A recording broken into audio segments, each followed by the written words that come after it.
आप क्यों आए हो ये तो बताओ। भगवान ने कहा आपको मालूम नहीं, मैं लक्ष्मी को लेने आया हूं, पर लक्ष्मी को तो मैं अपने यहां रखना चाहता हूं नाथ, मैं इसको छोड़ नहीं सकता।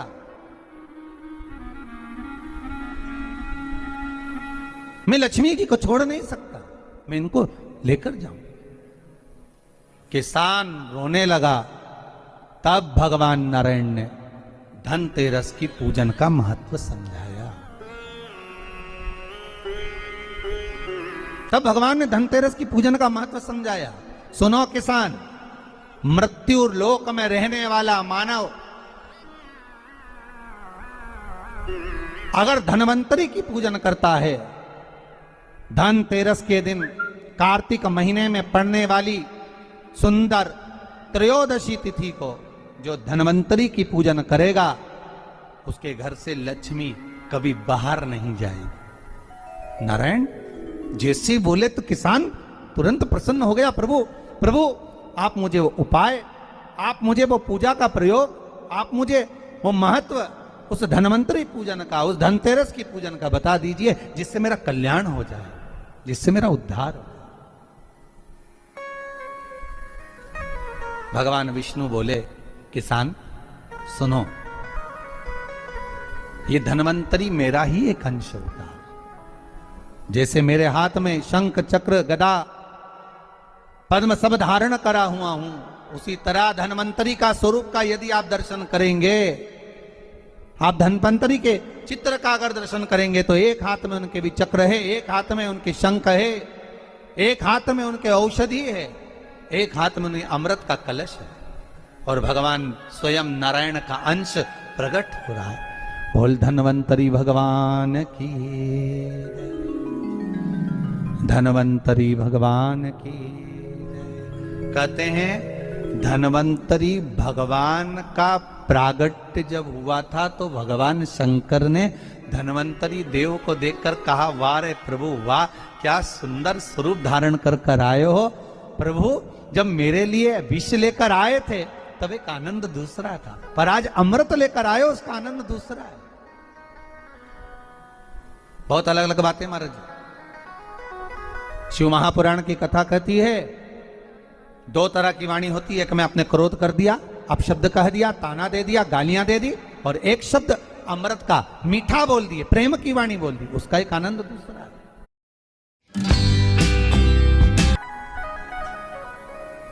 उसका एक संबोधन दूसरा है।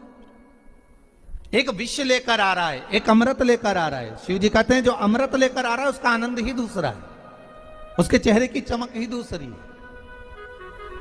भगवान विष्णु कहते हैं, सुनो किसान, मैं आपको धनवंतरी पूजन का विधान बताता हूं। भगवान कहते हैं, किसान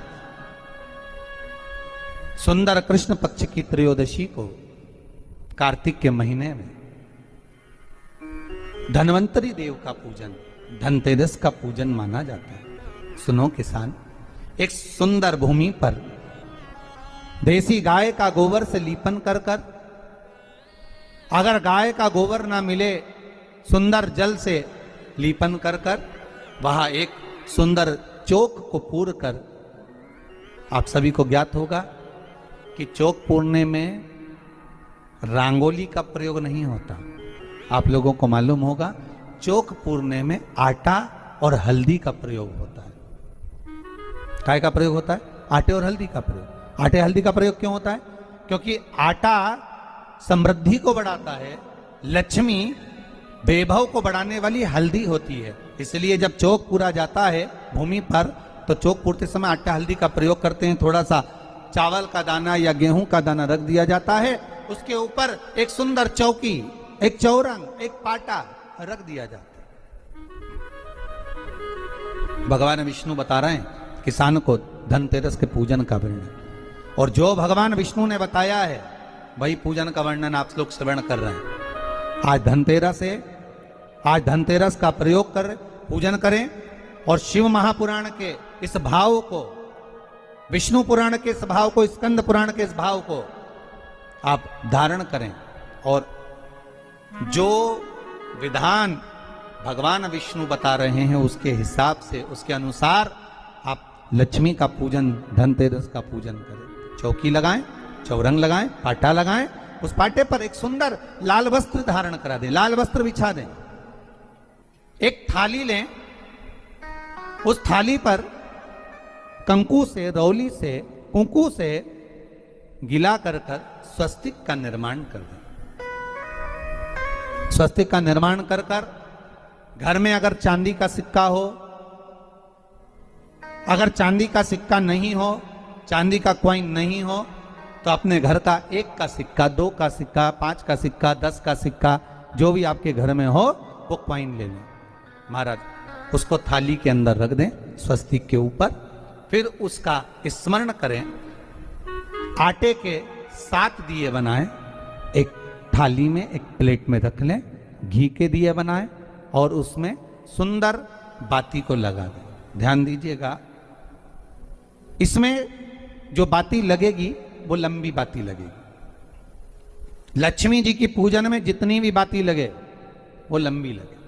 महाराज घी के दिए लगा दें 7, सातों दियों को प्रज्वलित कर लें, प्रकट कर लें। एक दिया तेल का लगा लें। तेल का जो दिया लगाया है, जहां पर आपने सिक्का रखा है, कॉइन रखा है, उसका लेफ्ट हैंड, मतलब आप ऐसे बैठे हो तो आपका सीधा हाथ की ओर आप तेल का दिया लग दें। और जो 7 दिए आपने लगाए हैं वो लक्ष्मी जी के राइट हैंड, मतलब आपका लेफ्ट हैंड हो गया, लक्ष्मी जी का राइट हैंड, आपका लेफ्ट हैंड हो गया, आपका उल्टा। वहां पर 7 दिए जो आपने प्रज्वलित करे हैं वो प्लेट में रख दें। सुंदर थाली जो आपने पूजन के तैयार करी है, उसमें कुंकू, रोली, हल्दी, अबीर, गुलाल, चंदन, मौली, लाल धागा, मौली, अमरबेल के टुकड़े, कमलगट्टे, हल्दी की गांठ, सुंदर भाव में उसको रखें। जल का पात्र सुंदर आनंद से, जो क्वाइन चांदी का और देसी क्वाइन आपने जो रखा है उसका जल से पूजन करें। लक्ष्मी पूजन का समय अलग अलग होता है, पर धनतेरस की पूजन का जो समय है वो प्रदोष काल से प्रारंभ हो जाता है। कब से प्रारंभ हो जाता है? प्रदोष, क्योंकि शिव के द्वारा निर्मित है लक्ष्मी पूजन का भाव। महाराज क्वाइन का पूजन करें, कंकु आदि से पूजन करने के बाद दोनों को उठा लें। दोनों क्वाइन, जो चांदी का सिक्का है और जो देसी क्वाइन है, उसको उठाकर उस पर जो कलेवा है, मौली है, नाड़ा है, लच्छा है, उसको लपेटना प्रारंभ कर दें और उसको लपेटें। पहले चांदी का सिक्का लपेट दे, फिर देसी सिक्का जो आपने रखा है, 1, 2, 5, 10 का जो सिक्का रखा है उसको लपेट, थाली में उसको रख लें। फिर वापस उस पर जल का छींटा देकर उसका पूजन करें। महाराज हल्दी, रौली, मौली, चंदन आदि लगाकर सुंदर भाव से चावल को हल्दी में भिगो लें और पीले चावल कर उल्टे हाथ में चावल लेकर माता लक्ष्मी के ऊपर जो 2 सिक्के रखे हैं उनका पूजन करें। साथ में जब चावल छोड़ते जाएं तो गणेश जी का भी स्मरण करते जाएं। हे रिद्धि सिद्धि के दाता श्री गणेश जी महाराज, आप हमारे यहाँ पर सदा माता लक्ष्मी को लेकर, कुबेर भंडारी को लेकर सदा विराजमान रहें, नारायण को लेकर सदा विराजमान रहें। चावल छोड़ते जाएं और बाबा से विनती करते जाएं, माता लक्ष्मी से निवेदन करते जाएं। भगवान शिव का स्मरण करें, भगवान नारायण का स्मरण करें, माता लक्ष्मी का स्मरण करें, रिद्धि सिद्धि के दाता भगवान श्री गणेश जी महाराज का स्मरण करें। छोड़ते जाएं। जब चावल पूर्ण छोड़ देवें, पूजन पूरी तरह से हो जाए, तब महाराज 7 सुंदर आनंद से अमरबेल के टुकड़े, अमरबेल वृक्ष पर एक पीले कलर की बेल चलती है, पीली, उसमें पत्ते नहीं होते, वो किसी भी वृक्ष पर डली रहती, वो अमरबेल कहलाती है। ये अमरबेल लक्ष्मी पूजन में, समृद्धि के लिए, मकान के मुहूर्त के समय पर, गृह प्रवेश के समय पर बहुत कार्य आती है। महाराज ये अमरबेल को पानी की जरूरत भी नहीं पड़ती, आप रूप किसी वृक्ष पर डाल दी जाए वो अपने आप फलती चली जाती है। उसी तरह हमारे यहां भी हम भगवान से यही प्रार्थना करते, जैसे अमरबेल बिना पानी पड़े भी किसी भी वृक्ष पर डाल दी जाए पनपती जाती है, बढ़ती चली जाती है। ऐसे हमारे घर में बेबहू लक्ष्मी बढ़ती जाए। अमरबेल के 7 टुकड़े, कमलगट्टे 7, हल्दी की गठान 7 माता लक्ष्मी को समर्पित कर दें। दोनों हाथों में हल्दी पिसी हुई लीजिए और माता लक्ष्मी के ऊपर उसे चढ़ाना प्रारंभ कर दीजिए। 7 बार पिसी हुई हल्दी वो सिक्कों पर चढ़ा दें, अपनी मनोकामना कर कर अपने घर में माता लक्ष्मी को विराजमान करने के। जब हल्दी पूर्ण चढ़ जाए, हाथ में कुंकू ले लीजिए, रोली ले लीजिए, उस रोली कुंकू को भी माता लक्ष्मी को समर्पित करिए। तब इसके पश्चात सुंदर जो भी घर में मिष्ठान हो, मीठा हो, नहीं हो, शक्कर हो, गुड़ हो, मिश्री हो, जो भी आपके पास में हो, खड़ी शक्कर हो, वो भगवान को माता लक्ष्मी को भोग रख दीजिए। अगर कुछ मीठा बना हो तो मीठा रख दीजिए। महाराज घर में संपूर्ण पूजन कर कर आपके घर में जो देवालय में भगवान बैठे हैं उनका भी पूजन करिए। पूजन करने के पश्चात आप माता लक्ष्मी से निवेदन करिए, हे माँ आप हमारे यहाँ सदा विराजमान हो। महाराज ये जो पूजन है भगवान विष्णु जो बता रहे हैं किसान को, ये 5 दिन की पूजन है पूरी। आज कौन से दिन का पूजन बता रहे हैं? पहले दिन का।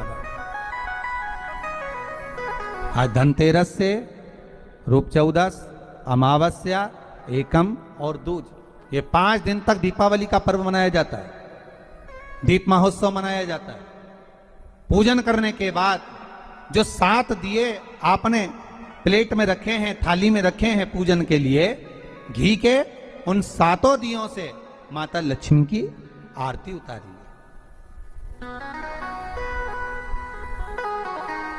उन 7 दियों से माता लक्ष्मी का पूजन करिए। माता लक्ष्मी से विनती करिए, माँ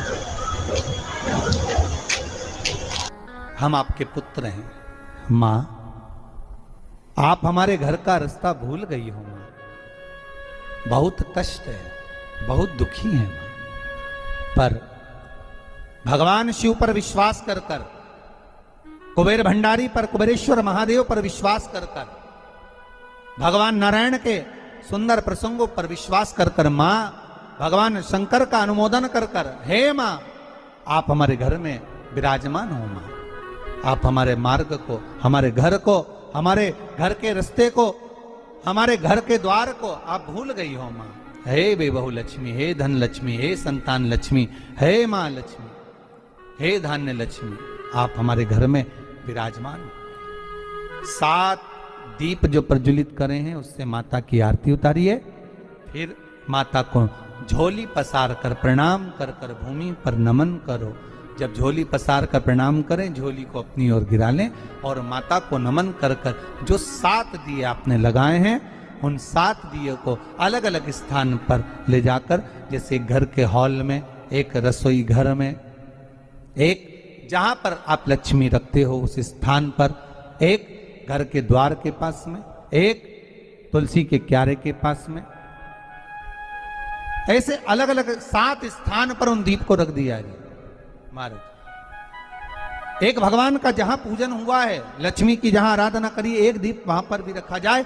जो तेल का दिया लग रहा है उसके पास में, फिर कहेंगे तेल का दिया माता लक्ष्मी के उल्टे हाथ पर और घी का दिया माता लक्ष्मी के सीधे हाथ। मतलब जो सिक्के आपने रखे हैं उस सिक्के का उल्टा हाथ तेल का, मतलब आपका सीधा हाथ होगा जहां तेल का दिया रखाएगा, और जहां आपका उल्टा हाथ होगा जहां पर घी का दिया लगा, वहां माता जी का सीधा हो गया, आपका उल्टा हो। माता का स्मरण, माता लक्ष्मी से निवेदन करिए, हे मां कृपा सागर, करुणा सागर मां, आप भगवान विष्णु के साथ विराजमान हुए, आप भगवान नारायण के साथ में हमारे यहां सदा विराजमान हो मां, ऐसी कृपा कर दीजिए। महाराज मां से विनती कर कर बड़ा उत्साह, बड़ा उमंग, बड़ा आनंद रखना, ये भाव रखना घर में।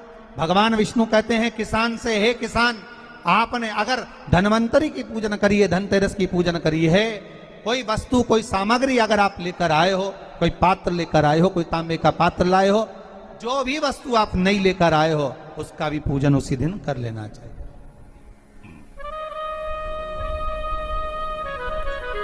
उसका भी पूजन करना चाहिए। बड़ा भाव रखकर भगवान विष्णु ने किसान को बताया। बड़ा भाग। किसान सुनकर बड़ा प्रसन्न हुआ। नारायण प्रभु, क्या मां फिर मेरे घर में रहेगी?